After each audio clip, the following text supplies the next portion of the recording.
അപ്പോൾ നമുക്കൊരു collar waiting ആണെന്ന് തോന്നുന്നു. നമ്മുടെ ഒരു പ്രേക്ഷകൻ നമ്മളെ കാത്തു നിൽക്കുന്നുണ്ട്. നേരെ സ്ക്രീനിലേക്ക് വരാൻ പോവാണ്. പത്തനാപുരത്തും ടിജോ ആണ് ഇന്ന് പ്രേക്ഷകനായി വന്നിട്ടുള്ളത്. ഹായ്, ഹലോ ടിജോ, എന്തുണ്ട് വിശേഷം? നമസ്കാരം. ഹലോ, സുഖം. ടിജോ എന്ത് ചെയ്യുന്നു? ഇന്ന് കാണാൻ കുറച്ച്. ഞാൻ ഇൻഷുറൻസ് ഓഫീസിലാണ് വർക്ക് ചെയ്യുന്നത്.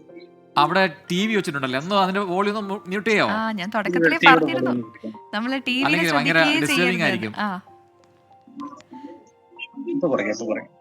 ഡിലേ വരും. ഞാൻ ഇൻഷുറൻസ് ഓഫീസില്. എവിടെയാണ് വർക്ക് ചെയ്യുന്നത്? എവിടെയാ? പത്തനംതിട്ട തന്നെയാണോ? ഞാൻ പത്തനംതിട്ട ലൊക്കേഷനിലാണ്. ഓക്കെ. ആരൊക്കെയുണ്ട് വീട്ടിൽ? ആരൊക്കെയുണ്ട് ടിജോ? വീട്ടില് പപ്പയുണ്ട്, മമ്മയുണ്ട്, വൈഫ്, 2 കുട്ടികൾ.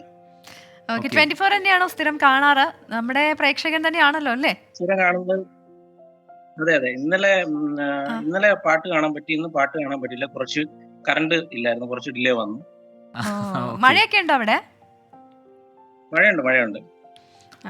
അപ്പൊ നമുക്ക് വരുത്തേണ്ട മാറ്റങ്ങൾ ഇപ്പൊ ഒരുപാട് പേര് പറയുന്നു നമ്മൾ വാർത്തകൾ മാത്രമേ ഉള്ളൂ എന്ന് പറയുന്നു, നമ്മുടെ ഫോർമാറ്റ് ഇതെല്ലാം എന്ന് പറയുന്നു. ഒരുപാട് പ്രേക്ഷകർ നമ്മുടെ യൂട്യൂബിലൊക്കെ കമന്റ് ചെയ്യുന്നുണ്ട്. ടീച്ചർക്ക് അങ്ങനെ തോന്നിയോ? ഇല്ല, നമ്മള് ഈ ഫോർമാറ്റ് നിങ്ങൾ തന്നെയാണ് എല്ലാ ആൾക്കാരെയും മാറ്റിക്കൊണ്ട് വന്നത്. SK നിങ്ങളുടെ നല്ലൊരു ക്യാപ്റ്റനാണ്. അതെ, തീർച്ചയായിട്ടും. ഒരു കൺവെൻഷണൽ രീതി എല്ലാം മാറ്റി പിടിച്ചാണ് 24 ഇങ്ങനെ പ്രേക്ഷകരിലേക്ക് എത്തിയത്. അത് ഗ്രാജുവലി ഇങ്ങനെ അതിനെ എന്താണ് പറയുക, അതിനെ ഒരു സ്വീകാര്യത കൂടി വന്നു. അതാണ് സംഭവിച്ചത് യഥാർത്ഥത്തിൽ. അതല്ലേ, SK നിങ്ങളുടെ നല്ലൊരു ക്യാപ്റ്റനാണ്. അതെ, അതിൽ യാതൊരു തർക്കവുമില്ല. ഓക്കെ ടിജോ, അപ്പോൾ മറ്റ് വിശേഷങ്ങളൊക്കെ നമുക്ക് വഴിയെ പറയാം. ഇന്ന് വിളിച്ചതിന് ഒരുപാട് നന്ദി. ഇന്നലെ പക്ഷേ ഈ ഒരു സെഗ്മെന്റ് ഇന്നലെ കണക്ട് ആയിരുന്നു. ഇന്നലെ ഈ സെഗ്മെന്റ് ഇല്ലാത്തതുകൊണ്ട് കാണാൻ പറ്റിയില്ല. എന്റെ കോൾ തന്നെ കണക്ട് ആയത് ഇന്നലെ. ഈ സെഗ്മെന്റ് ഇന്നലെ ടൈം ഇല്ലാത്തതുകൊണ്ട് ഔട്ട് ആയി പോയി. ഞാൻ തന്നെ കണക്ട് ആയത് ഇന്നലെ.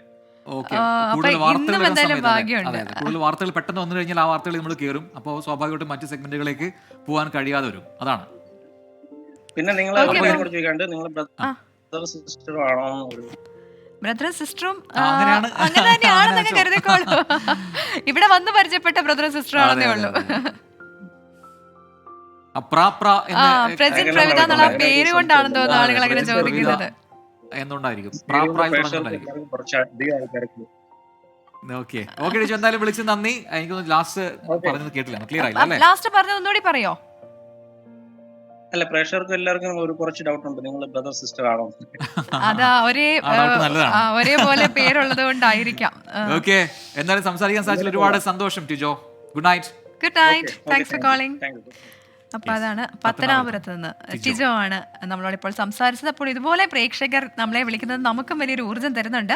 തീർച്ചയായിട്ടും പ്രേക്ഷകർക്കും അതൊരു നമ്മുടെ ഈ ഒരു പരിപാടിയുടെ ഭാഗമാകാൻ സാധിക്കുന്നു എന്നുള്ളത് ഞങ്ങളെ സംബന്ധിച്ച് ഒരുപാട് സന്തോഷമുള്ള കാര്യമാണ്.